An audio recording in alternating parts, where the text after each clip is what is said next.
It's the Happy Families podcast. It's the podcast for the time-poor parent who just wants answers now. Hello, it's Dr. Justin Coulson with the Happy Families podcast. My wife and mum to our 6 kids, Kylie, joins me. I hope you're enjoying your school holidays. Kylie, today I've asked you to take over the podcast. Every month you write an article for our Happy Families premium members. You talk about being a mum and how we can find joy in our lives. And on today's podcast, I want you to read what you wrote for our Happy Families members last month for 2 reasons. Number one, I think everyone should hear it. And number 2, if people want more of this, then I think they should know where they can get it, which is in our Happy Families premium membership. But what you wrote was so good. Well, it's called Lost and Found. It was a beautiful autumn morning, even though my time with the kids before school had left me feeling frazzled. Fragments of light shattered the water's surface with just the hint of a breeze brushing against my skin as I scanned the periphery of the area where I was waiting for my friend. She was tucked up cosily into one of the backed bench seats down by the lookout. As I took my place next to her, I instantly felt an unexpressed but tangible permission to drop my load, just for a few moments. It started with an audible and heavy-weighted sigh. It's been such a crappy week this week. With Justin away, the weight of doing it all alone is exhausting. And what's so frustrating is I've done such a great job at holding up the fort all week.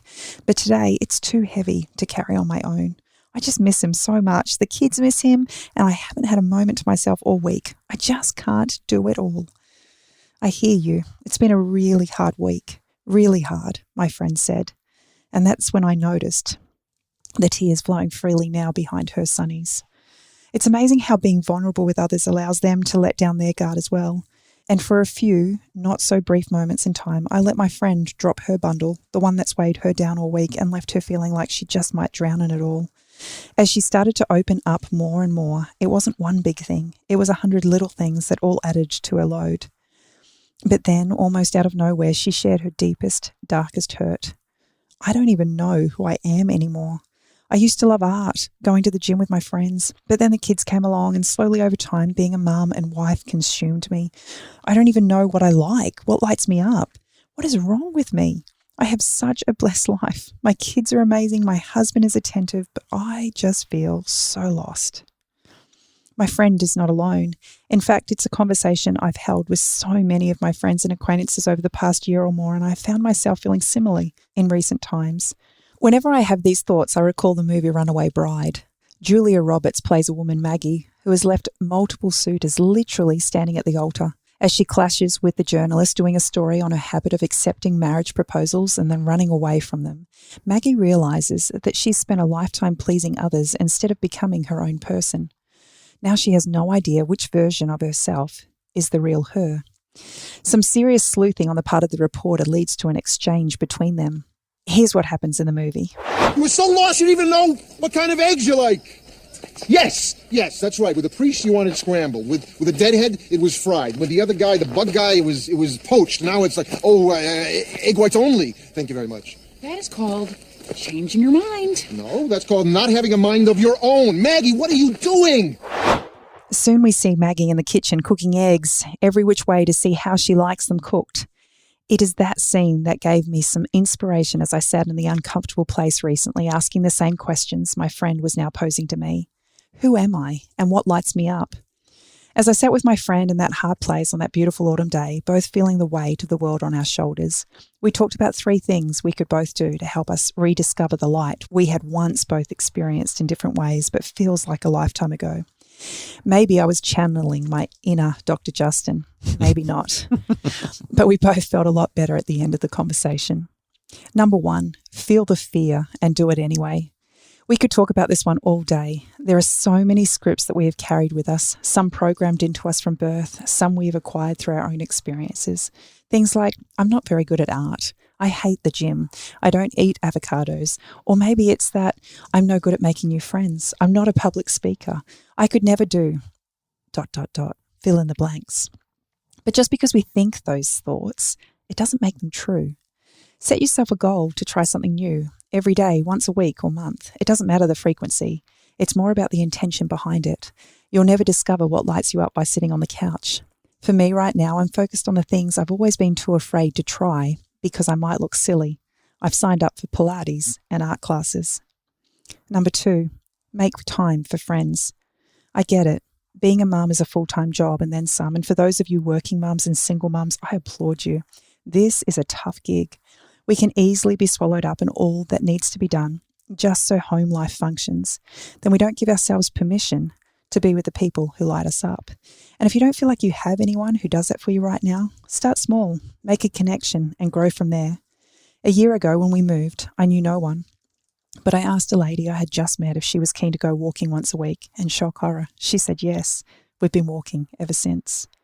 Number 3, move your body. Justin keeps banging this drum in our home. Research suggests time and time again that moving our bodies has more positive impact on us psychologically than speaking with a therapist or even medication. It's so powerful. Imagine the positive impact you would get if you applied all 3 together and found a friend who was open to trying something new with you while you both moved your bodies. Sometimes we can find ourselves feeling a little lost, maybe stuck, and in some cases feeling like we have no control over our circumstances. The weight of that can be all-consuming. But no matter how insignificant it may seem, don't underestimate the power of change. Challenging the way we see things can feel daunting at first, but it can also open our eyes to the light. Your light. Who am I? I am a woman who will no longer hold herself back because I'm too scared to try something new in case I fail. It is in the trying that I am learning what lights me up, and I like what I'm discovering. I have realized I'm not lost at all. I just stopped giving time to myself a long time ago. It's time to rediscover things I once knew but have forgotten. It is in the asking that I am found. Every month, you have the opportunity to share, I guess, a bit of your heart, but certainly a whole lot of your mind when it comes to what's going on. And when you wrote that article, it struck me for a couple of reasons. First off, I thought the 3 pieces of advice you gave were channeling me. I mean, that was just great advice. You must live with me or something. But what I want to talk to you about for maybe the next 4 or 5 minutes is just this idea of mums specifically, because I don't think it happens to dads. Certainly not in the same way, not to the same degree, but mums losing their sense of who they are. And I don't have any specific questions for you, but I want to know where that comes from, what you've observed, what stands out to you in your conversations with other mums. More times than not, as a male, your sense of identity is tied up in the career choice that you've made. I'm a builder. I'm a painter. I'm an IT guru. I'm a parenting expert. And every day you go to work and you are actually able to feel like you've accomplished something by the end of the day, more times than not. As an accountant, you crunch the numbers. You've got somebody's files all together. I don't know. Have you seen my productivity? There are many days where I come home and wonder what I did all day. No, but you get to disappear and stand in front of crowds and have people tell you how grateful they are for the things that you're teaching them because it changes lives. Yeah, there is no better job in terms of having to be out of the home and in paid employment. I just love what I do. I made a conscious decision to become a mum. Yeah. It's all I wanted to be. Yeah. And yet there are days when I feel like I have accomplished nothing. So I want to ask you a question. Wiped bottoms, yes. Cleaned toilets, yes, picked up food that's been thrown on the floor. And that was in the early days. And now I'm dealing with tantrums and teenagers who don't want to listen and screen challenges.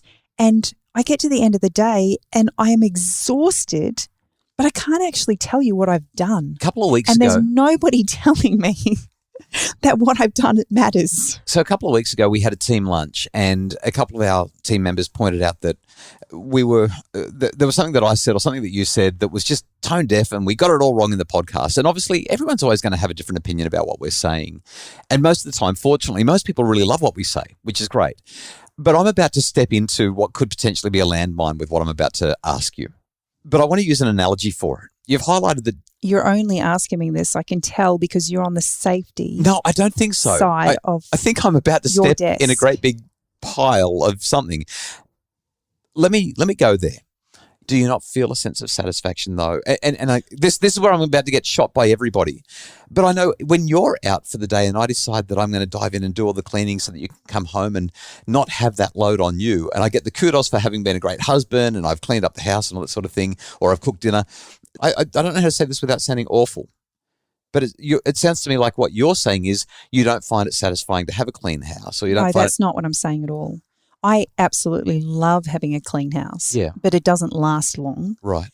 Literally, my job never ends. Yes, I totally get that. Never ends. I don't ever get to the bottom of the laundry pile. I don't ever get to the bottom of the ironing pile, because even if I do get to the bottom of it, by tomorrow, it's there again. The conversations that I have with mums time and time again isn't the fact that we resent doing any of those things. Right. It's the fact that those things don't light us up. Yeah, okay. Those things are a necessity for our lives to function.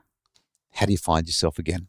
How do you find yourself if you're feeling lost, regardless of whether it's through employment or through being a stay-at-home parent? How do you find yourself? For me, it's accepting that I just might fail. I might not find it first go round. I might not find the thing that lights me up, because the reality is the things that lit me up as a 20-year-old, they don't light me up anymore. They're no longer challenging to me, or they're no longer of interest to me. So I've started doing these art classes. Art scares me because I literally have had a script my whole life that I can't draw.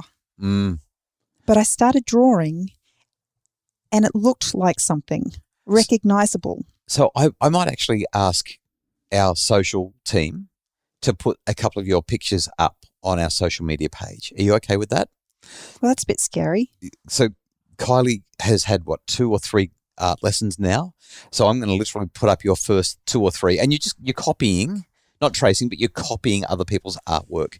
We're going to pop them up. We're going to do a social post about how you've just begun and this idea that you can't draw. Like, I'm looking at what you've drawn, and I think I could have 12 years of art classes and not be able to draw what you've drawn. I came 28th out of 28 in art in grade 7 and grade 8.